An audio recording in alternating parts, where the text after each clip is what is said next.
Bismillahirrahmanirrahim. So the real loser and the beneficiary of Iran America war.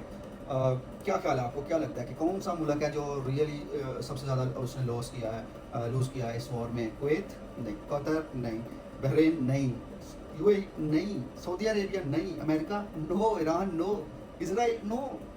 इन सब का kinetic बहुत ज़्यादा जो है ना वो लॉस हुआ है। लेकिन ऐसा ही कंट्री जो वॉर में इन्वॉल्व भी नहीं हुई है, उनमें से एक जीत गई है और एक लूज़ कर रही है। तो पहले लूज़र की बात करते हैं, वो है जी हमारा one and only favourite Modi ji का बर्थ। उसकी रीज़न क्या है? क्योंकि ये सिर्फ 2 दिन पहले वॉर से जाके नेतन्याहू के साथ जफ्फियाँ डाल रहे थे, क्योंकि इनका सेम ही है ना, एक बुचर ऑफ गुजरात है, एक बुचर ऑफ गाज़ा है। एंटी मुस्लिम जहाँ पे भी होगा, मोदी और इंडियन फॉर राइट वहाँ पे जाके जैसे वो कह रहे हैं we support Israel without knowing anything about the history and conflict of Israelis and Palestinians. इनको जीरो नॉलेज है, लेकिन बस एंटी मुस्लिम। तो ये इस तरह जो ना वहाँ जाके खड़े हो गए।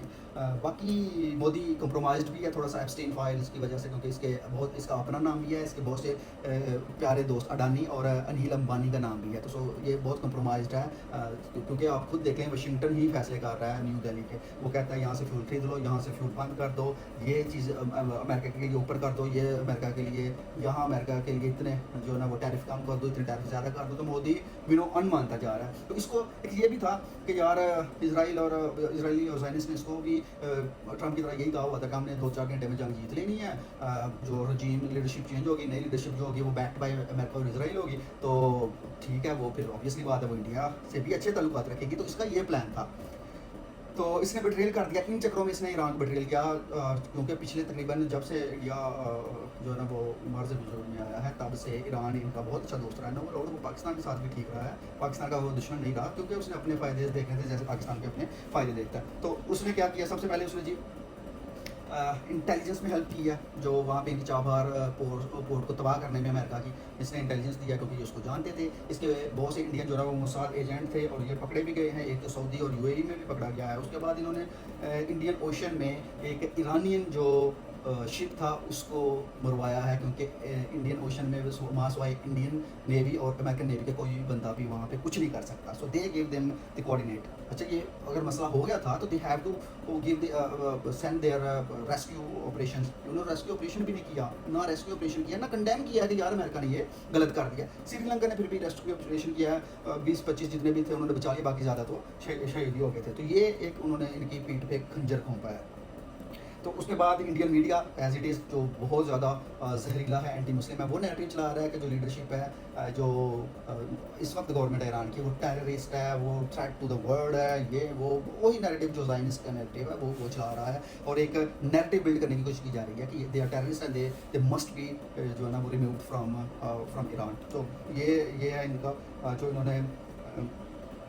इन्होंने जो है ना वो बिट्रे किया है ईरान के साथ। अच्छा जी, ईरान का रिएक्शन क्या है? तकरीबन 10वीं दफ़ा इनके लेज़र अंकल ने, जो फॉरेन मिनिस्टर है लेज़र अंकल, उसका आजकल इंडिया में बहुत ट्रोल हो रहा है, वो उसने 10वीं दफ़ा अब्बास अरागची को जो है ना वो कॉन्टैक्ट किया है और उनसे कहा है कि जी हमें इजाज़त दी जाए ताकि हम टैंकर लेके जा सकें, क्योंकि लोग वहाँ पे भूखे मार रहे हैं, लिटरली भूखे मार रहे हैं। पाकिस्तान में कम से कम पेट्रोल महंगा है लेकिन मिल तो रहा है, वहाँ पे एलपीजी जो डोमेस्टिक है, गैस है डोमेस्टिक खाना पकाने के लिए, वो नहीं मिल रही। सारे hotels all over the India बंद हैं, डोमेस्टिकेशन के लिए भी गैस नहीं मिल रही, लाइनें बहुत लंबी लगी हुई थी। उन्होंने उनको रिक्वेस्ट किया और वो उनकी बात नहीं थी मान रहे। लेकिन अब सुना कि उन्होंने उनको कहा कि ठीक है हम 2 शिप आपकी जो है ना यहाँ से पास करवा देंगे। उसकी रीज़न ये है क्योंकि उनका एक शिप जो है ना वो ऑलरेडी डॉक पे है, 180 उनके जो बंदे उस पर अभी भी सवार हैं ईरानियंस के। तो वो अब इस तरह का रिस्क तो नहीं ना ले सकते कि इस तरह करे, और इंडिया तो ऑलरेडी टिल्टेड वर्ड इसराइल और वो कहे जी भाई निकल जाओ हमारे पानी में से, वहाँ से निकाल दे, और जो अमेरिका है वो दोबारा से उसको टॉर्पीडो कर दे। तो ये बात है। दूसरा मोदी इन्होंने कंडेम ही नहीं किया भाई, इन्होंने 180 बच्चियों की शहादत को कंडेम नहीं किया, सुप्रीम को लीडर की शहादत को कंडेम नहीं किया, इवन इलीगल अटैक को कंडेम नहीं किया। इनको ये था कि ईरान ने तो हार जाना, फिर क्या होगा, इंडेक्स गवर्नमेंट हमारी दोस्त बन जाएगी, क्योंकि वो अमेरिका की बैक बाय अमेरिका होगी। लेकिन जब 4-5-6 दिन गुजरे तो फिर इन्होंने एक नॉन इलेक्टेड बीजेपी का मुस्लिम लीडर को ईरानी एम्बेसी में भेजा कि जाके जो है ना सुप्रीम लीडर की ताज़ियत कर दिया जाओ। उसको कोई जानता नहीं है, कोई नकवी करके उसका नाम है। उसके बाद मोदी ने 7वें दिन खुद मसूद पेज़ेश्कियान को कॉल की, और कॉल करने के बाद बहुत बड़ा ट्वीट किया कि हमारी बात हुई है और रीजन में जो एस्केलेशन हो रही है उसके बारे में हमारी बात हुई है। लेकिन आप देखें मसूद पेज़ेश्कियान ने इसका ट्वीट ही नहीं किया।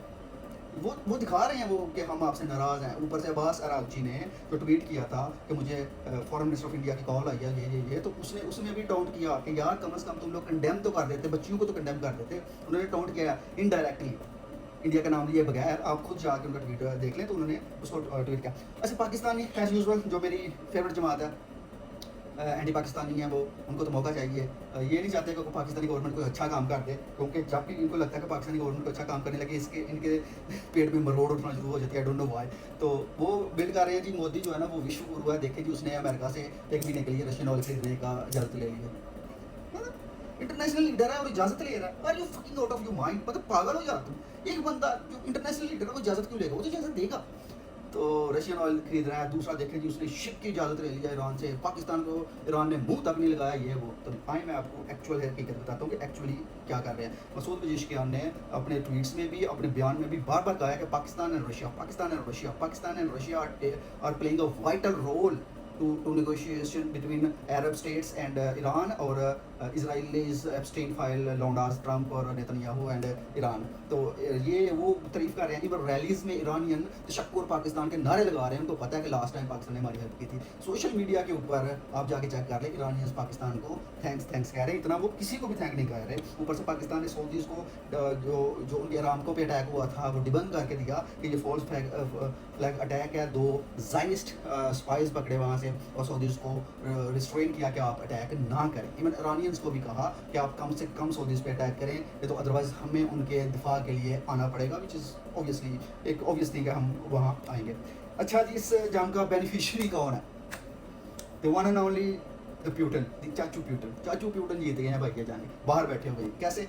अब उनका फ्यूल से ट्रंप ने जो ना वो सैंक्शन उठा दी हैं। चाचू प्यूटन $1500 सॉरी कितने 1500 करोड़ डॉलर डेली बेसिस पे कमा रहे हैं। चाचू प्यूटन का सही जुमला लग गया। ऊपर से जो अमेरिका के जो इंटेंशंस हैं वो टुवर्ड्स ईरान वॉर हैं, तो यूक्रेन वेला पड़ा हुआ है। वो प्यूटन के यहाँ पे भी जो है ना वो मज़े लगे हुए हैं। बाकी यूरोप जो है ना वो कंडेम कर रहा है कि हम ट्रंप की बात नहीं मानते। ट्रंप कैसे सैंक्शन जो है ना वो लिफ्ट कर सकता है से प्यूटन से, रशिया से। तो हम इस पर सैंक्शन जो है ना लगाए रखेंगे और हम यूक्रेन की मदद भी करेंगे। कर लो मदद, कितनी कर लोगे तुम लोग? You are nothing without USA. तो कोई बात नहीं जी, प्यूटन का तेल बिकता रहेगा कम से कम 1 महीना। और अगर सैंक्शंस लग भी गए तो सैंक्शंस के बाद भी इसका जो डिस्ट्रीब्यूटेड ऑयल है ना, कम से कम 1 महीना वो भी बिक जाएगा। तो ये इनफ है। बहुत ज़्यादा इसके पास रिसोर्सेज आ रहे हैं और ये बहुत बुरी न्यूज़ है यूक्रेन के लिए। तो ये थी कि ये दोनों कंट्रीज़ बाहर बैठ के एक लूज़ कर गई है और एक गेन कर गई है। सो चाचू प्यूटन इज़ ऑलवेज चाचू प्यूटन। Thank you.